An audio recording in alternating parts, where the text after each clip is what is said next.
Graça e paz. Estamos aí em mais uma introdução ao hebraico bíblico para abençoar a sua vida.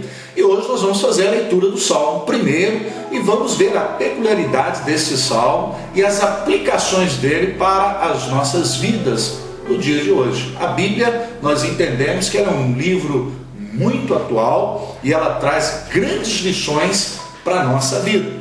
Vai aparecer então no seu vídeo o texto do Salmo 1 no hebraico. Então vamos à leitura do Salmo 1, que diz assim: Ashrei Haish Asher Lo Halach Ba'atzat Reshaim Uvderech Hataim Lo Amad Uvmushav Letzim Lo Yashav Ki Im Betorat Adonai Heftso Uvtorato Yerge Yomam Valai Vechaya Keetz Shatul Al Palgei Ma'im Asher Perio Iter Beito Vealechu Lo Yebol Vechol Asher Yaser Itzlicha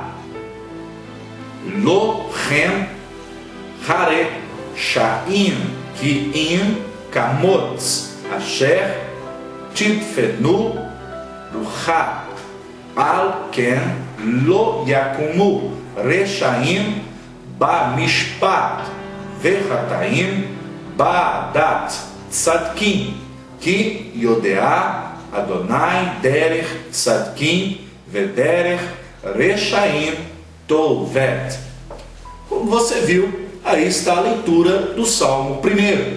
E a interpretação do Salmo 1, nós vemos aí, no versículo 1 diz assim: Ashrei Haish Asher Lo Halach Be'atzat Reshaim Uvderech Hataim Lo Amad Uvmoshav Letzim Lo Yashav. E a primeira interpretação clássica que nós temos aqui no Salmo 1 é que os louvores do homem é que ele não andou. E o interessante é que os verbos aparecem no passado. Então, feliz é o homem que não andou no conselho dos ímpios, não se deteve no caminho dos pecadores e na roda dos escarnecedores, ele também não se assentou. Então nós vemos que na tradução clássica nós temos essa percepção. E o interessante é que a felicidade do homem, de fato, é nunca ter trilhado por esses caminhos. Aqui também o salmista trata de uma apostasia gradual. Aqui nós temos o primeiro verbo, olha, halar, caminhar. Aí nós temos o amad, parar, e yashav, sentar. Então nós vemos que ambos estão nessas construções. E o interessante é que tanto o passado quanto o presente e o futuro no hebraico depende da frase. Por um exemplo, em Gênesis, Bereshit, capítulo 12, nós vamos vendo Deus ali falando a Avraham, que no caso, no texto, ele ainda não tinha seu nome dado. Então, Avram, ele vai dizer: anda na minha presença e serás perfeito. Isso nós temos na tradução brasileira, mas o texto no original, ele está trazendo justamente esta ideia, que se o homem andar no conselho do Senhor, a perfeição se dará através do princípio da obediência e do caminhar com Deus. Então, a felicidade ou os louvores do homem é que ele não ande por caminho de ímpio, não se detenha com pecadores e muito menos se assente com escarnecedores. Então, no versículo 1, a ideia que Davi está trazendo aqui no Salmo é justamente essa, que a sua felicidade está em não trilhar por esses caminhos.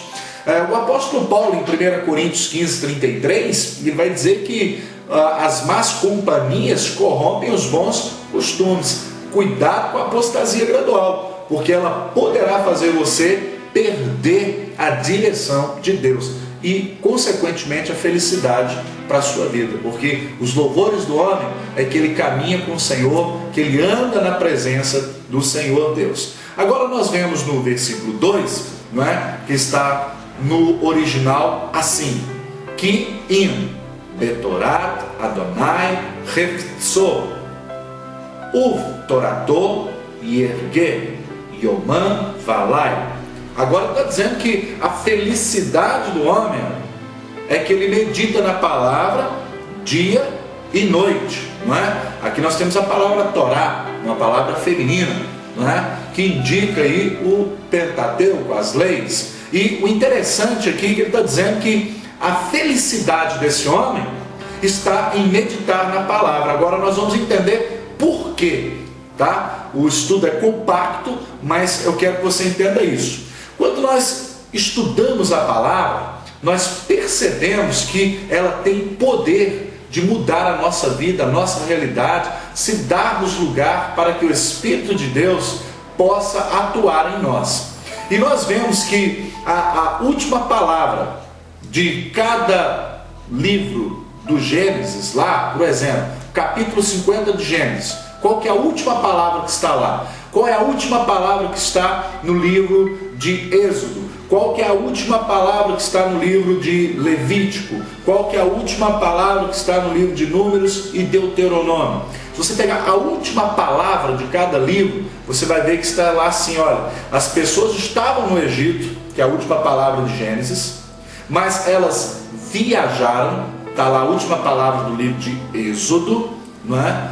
Primeiro ao Sinai, é a última palavra lá no livro de Levítico, e em seguida para Jericó, a última palavra lá em Números, e finalmente para a terra de Israel, é a última palavra lá no Deuteronômio. Então nós vemos aí o Bereshit, Shmot, Vaikra, Bamitzbar e Devarim com essas questões. Então é importante eu meditar na palavra, porque ela vai me tirar do Egito, vai me conduzir em toda a trajetória. O Sinai, não é, o monte onde Deus se revela ao seu povo, o primeiro obstáculo entre a vitória do povo de Deus em Canaã, Jericó, mas eles chegaram onde Deus queria que eles chegassem. Então, quando eu medito na palavra dia e noite, então nós podemos perceber isso, que nós não vamos ficar parados no Egito, mas nós vamos sair em viagem e chegaremos a Canaã celestial. Esse é o nosso objetivo. O perigo de não entendermos, não é, a instrução e o ensinamento é que nós podemos cometer equívocos. Por exemplo, quando Deus manda o povo parar lá em Refidim, em Êxodo 17, né? Shmot, lá no capítulo 17, Êxodo, não tinha água lá. Em Números 20, do versículo 8 ao 12, Deus dá uma instrução para Moshe. Ele vai dizer, olha, fala com a rocha, fala com ela, e ela vai dar água, ela vai brotar água aí da rocha. Ok, agora presta atenção. Em Isaías 44, 8, faz menção de quem é a rocha. Em 1 Pedro, capítulo 2, no versículo 6, 1 Pedro 2, 6, diz que quem é essa rocha? Essa rocha aponta para Cristo. Então, os louvores do homem é que ele medita dia e noite. E se ele medita dia e noite, ele vai cumprir a instrução como está. Ele não vai deturpar em nada. Qual era a representação daquela vara que estava na mão de Moshe? A vara representava a autoridade de Deus, que ele estava habilitado por Deus a exercer o ministério. Aquilo ali representava, a vara então representava o próprio Senhor Deus, no caso ali, o Adonai. A rocha aponta para Cristo, por isso ele não deveria ter batido, e sim falado. A água também é uma simbologia do Espírito Santo, ok? Então nós vemos ali, ó, a trindade em Números 20, do 8 ao 12, representado pela vara, Deus como autoridade. Nós vemos ali também a rocha que aponta para Cristo e a água para o Espírito Santo. ao dar a autoridade da vara a Moisés, Deus estava colocando a sua própria autoridade nas mãos do seu libertador. A vara, a pedra e a água são harmoniosos no agir. Nunca a vara poderia ferir a rocha para dela tirar água. Moisés, ao ferir a rocha, ele fere a autoridade e a harmonia da Trindade. E aqui agora, olha bem, que era para ele ter falado imansamente, mas no entanto, não é o que nós vemos. Então, a felicidade do homem em meditar dia e noite é para fazer cumprir a ordem de Deus e não fazer ao seu bel prazer. Então, meu irmão, aqui no Salmo de número 1, nós estamos vendo que os louvores do homem, que ele não caminha, ele não se assenta, ele não se detém. Ok? Vamos pegar os verbos aí e deixá-los no passado. A sua felicidade é não andar, é não trilhar por isso. Em ponto 2, o versículo 2 me diz que a sua felicidade vai consistir, se você meditar nessa palavra dia e noite, e com uma ressalva: pôr em prática os ensinamentos de Deus para a sua vida. Agora vamos para o versículo 3, e diz assim no hebraico, versículo 3: Verhayar ke'etz shatur al palikei ma'im asher peri'o iten beito ve alechu lo yebor vehol asher yaser itzlicha. Olha bem, e ele será como a árvore plantada junto a ribeiros de água, que dá o seu fruto na estação própria, cujas folhas não murcham, e tudo quanto ele fizer prosperará. Aqui muitas pessoas pegam para puxar a questão da prosperidade para si. Olha, eu vou produzir na hora certa, no tempo certo eu vou produzir, eu vou ficar rico, eu vou crescer, eu vou dar fruto. Ei, não é o que o texto está dizendo. Presta atenção, lembre-se que a árvore não come os frutos, eles são para os outros. Frutos não são a mesma coisa que resultados, pois os frutos, olha bem, tem dentro de si a semente para mais frutos. Lá em Mateus capítulo 4, quando Satanás faz a proposta para Jesus: transforme estas pedras em pães. Vamos analisar aqui comigo. Ele estava querendo que a árvore comesse do fruto, porque em João 15 Jesus está dizendo que ele é quem? Ele é a videira. A videira não é uma árvore, e nós não somos os ramos. Em João 15, 16 ele vai dizer: olha, eu escolhi vocês e designei vocês para que vocês deem fruto. Não está dizendo que vocês vão comer fruto, mas vocês vão dar fruto. E se o fruto que vocês derem prosperar, aí tudo quanto ao Pai pedides em meu nome, aí sim eu vou dar. Agora, o produto final, o resultado final é a semente, não é nem o fruto. A árvore deve produzir para os outros e não para si. Então Satanás tentou fazer com que Jesus comesse do fruto, quando ele diz: transforma a pedra em pão aí, come. Não, ele não veio para esse fim. Ele é o pão da vida, ele é aquele que veio para saciar a nossa fome e a nossa sede espiritual. Ele veio para resolver os nossos problemas no campo espiritual. Agora, vamos analisar? Satanás está tentando atropelar. Então o que nós precisamos analisar aqui? Que essa árvore, que é você, sou eu, nós precisamos dar frutos. Nós precisamos ser bênção na vida de outras pessoas, promover libertação na vida de outras pessoas. É isso que o texto está dizendo, e não simplesmente usufruir do fruto, ok? E nós vamos ver aqui que o justo descrito no versículo 1 a 3, sem dúvida, é um retrato do Senhor. Jesus Cristo, que de acordo com João 14, 6, ele vai dizer o seguinte: olha, Anohi Hader Ve-Haemet Ve-Hahaim, eu sou o caminho, a verdade e a vida. Então nós vemos que no Salmo 1, o alvo que eu não devo errar, o alvo que eu não posso errar, que está no versículo 1, é a instrução que está sendo me dada, que a minha felicidade, que o meu prazer é não compactuar é não estabelecer comunhão com o ímpio, é não me deter com pecadores, não me assentar com essa turma. Então, esse alvo eu não posso perder da minha vista, eu não posso cometer esses erros. No versículo 2, nós já vemos que o alvo que eu devo acertar é meditar dia e noite. E no versículo 3 nós vemos a recompensa. A recompensa é que no tempo da escassez você vai prosperar. Conta-se uma história que um homem estava olhando para a sua lavoura e ele disse assim: nossa, muito bonita a minha lavoura. E o outro então disse: realmente, esse ano você vai colher muitos frutos. Então o dono diz: mas embora esteja muito bonito, eu estou muito preocupado. Questionou o outro: mas por que tão verde, tão bonito? Ele disse: não, porque esse ano as chuvas foram excelentes. E quanto a isso eu não tenho dúvida. Porém, devido à abundância de chuvas, as minhas plantas não aprofundaram as suas raízes, porque o solo está bem encharcado, então elas não precisam buscar água mais profundo. Então a minha preocupação é que se fizer uma semana de sol muito forte, vai queimar as raízes e posteriormente eu vou perder a minha plantação.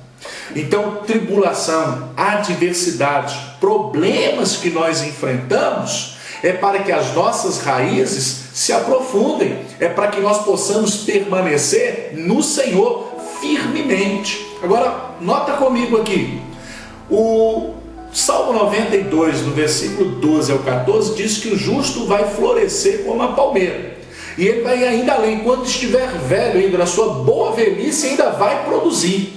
Ou seja, se a palmeira tem 20 metros de altura, ela tem 20 de profundidade, não é?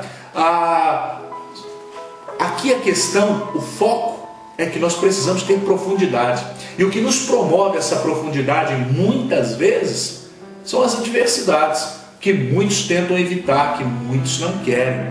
Mas preste atenção, Davi vai declarar: olha, foi-me bom ter sido afligido, para que eu aprendesse os teus decretos, os teus estatutos. Foi bom eu passar pelas lutas que eu passei, porque as lutas, as adversidades, as dificuldades que eu passei na minha vida, fizeram de mim o que eu sou hoje. Então é nisso aí que nós temos que perceber no Salmo de número 3, aqui capítulo 1, versículo 3.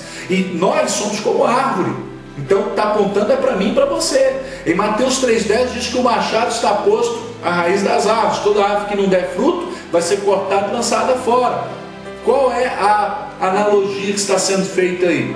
Qual é a comparação? É nós, meu irmão. Lá em Marcos 8:24, quando Jesus cura aquele cego, ele diz: o que você está vendo? Vejo homens como árvore, os vejo andando. Ó. Jesus vai, ora de novo e calibra a visão desse homem do campo natural, porque ele viu o sobrenatural, ele viu o que é. Preste atenção, a imagem da árvore aparece com frequência nas Escrituras, não é? E simboliza tanto um reino, está lá em Ezequiel 17:24, Daniel capítulo 4, Mateus 13, do 31 ao 32.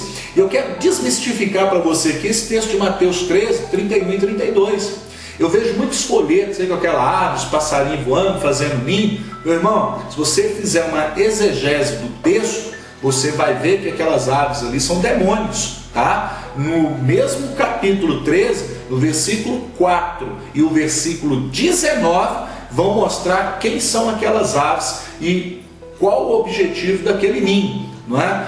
Proliferar, crescer, trazer erva daninha, matar a árvore, que é você. A semente que foi lançada lá por Jesus, que é o Evangelho, não é? Cresceu, se tornou uma árvore. A boa nova ficou frondosa, mas as aves dos céus agora estão vindo para sufocar, para suprimir, matar essa árvore. Então, aqui no versículo 3 nós estamos vendo que o homem bem-aventurado, ele vai dar fruto, e o seu fruto tem que permanecer. Não é amar hoje, não amar amanhã, é amar hoje, amanhã e sempre, é perdoar hoje, amanhã e sempre. E se os seus frutos permanecerem, isso lhe dará crédito. Então, é nesse âmbito que nós precisamos observar o Salmo de número 3. Indo agora para o Salmo de número 4, diz assim: Lohem ha reshaim ki'im kamot asher titfenu ruha. Agora olha bem, ele está dizendo que os ímpios não são assim, são como a moinha que o vento espalha. A primeira parte do Salmo, nós podemos perceber aqui que ele descreve uma pessoa temente a Deus, enquanto a segunda parte vai concentrar-se agora nos ímpios. A comparação do ímpio com a palha é bem diferente entre o justo e uma árvore. Olha bem, João Batista também vai usar essa mesma figura de linguagem para advertir os pecadores, não é? Lá em Mateus 3, do 7 ao 12, eu já até fiz uma menção aqui do machado à raiz da árvore, de Mateus 3,10. Então leia para você ver Mateus 3, do 7 ao 12. Você vai ver a analogia que João Batista está tratando aqui. Embora, meu irmão, a palha esteja muito próxima, fique bem próxima dos grãos, no final eles são separados. Então ele está mostrando aqui na parte B do Salmo, agora a gente vai tratar dos ímpios, que embora as pessoas estejam próximas, embora as pessoas estejam tão ali, não é, coladinha, mas não são fruto, é palha, ou seja, não vai ter resistência. Se você analisar agora o versículo de número 5 comigo, diz assim: Al-Hen lo yakumu reshaim ba mishpat verataim ba adat tzadikim. Olha bem, e por isso o ímpio não vai subsistir no ajuntamento, na congregação do justo. Ele não vai permanecer, ele vai se sentir deslocado. Você pode ver que uma pessoa, quando está em pecado, quando ela está em transgressão, ela não se sente à vontade dentro da igreja. Ela fica meio que deslocado lá. E subsistir significa conservar a força, ok? Está dizendo que o ímpio, ele vai perder a força dentro da congregação, ele não vai ter força para se manter, os seus argumentos não poderão sustentá-los. Então, quando a gente lê no texto original, a ideia que nós temos é essa. Então, al-ken, por isso, lo yakumu, não permanecerá. Quem não vai permanecer?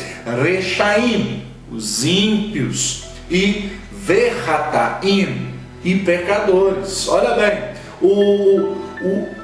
na congregação, a própria congregação que serve ao Senhor, ela imprime resistência, sem precisar falar, degladiar, lutar, simplesmente sendo corpo, simplesmente sendo igreja.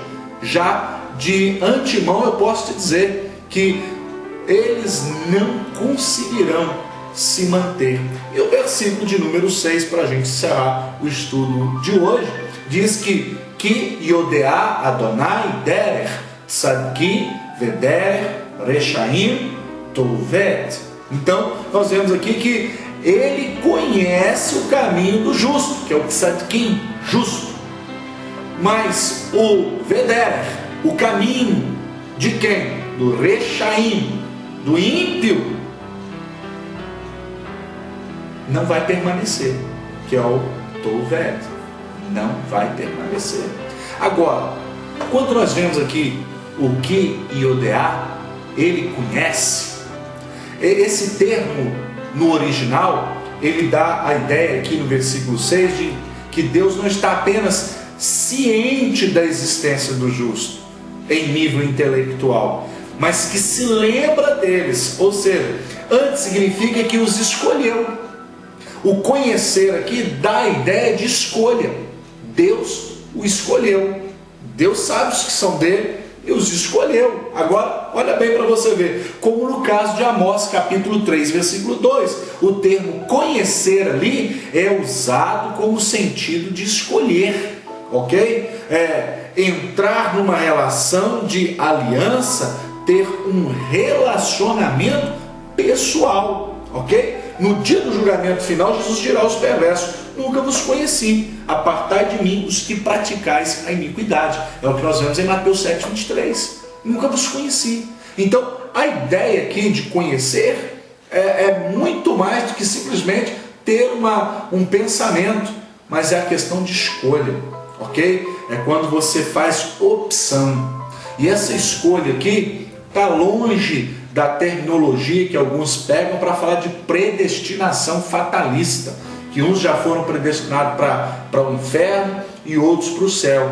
Não é o assunto de hoje, portanto não vou entrar, mas já posso te dizer que antemão, que esse conhecer e escolher aqui não dá essa ideia de que não, agora quem é já é e quem não é se lascou. Se nós pensássemos dessa maneira, o sacrifício da cruz seria inútil, uma vez que Deus, desde a fundação, escolheu. Agora, eu querer limitar a onisciência de Deus seria um ato de extrema loucura. Agora, nós entendemos que Jesus veio e a porta da graça se abriu. O convite é para todos. Se você vai aceitar e se tornar um conhecido dele, é uma outra história. Porque em Mateus 7,21 diz que naquele dia muitos dirão: Senhor, Senhor, em teu nome expulsamos demônios, falamos de outras línguas. Ele vai dizer: nunca vos conheci. Nunca vos conheci. Ou seja, eu não escolhi vocês porque vocês nunca fizeram menção de me servir de verdade. Vocês nunca quiseram ter um relacionamento de verdade comigo. Isso sempre vai partir de nós, porque Ele, a vontade dEle é que ninguém se perca. Mas o livre-arbítrio está aí para que você faça a sua escolha. Escolha Jesus agora. Que Deus abençoe você. Espero que essa interpretação de forma sucinta do Salmo 1 tenha abençoado a sua vida. Até o próximo estudo, querendo Deus.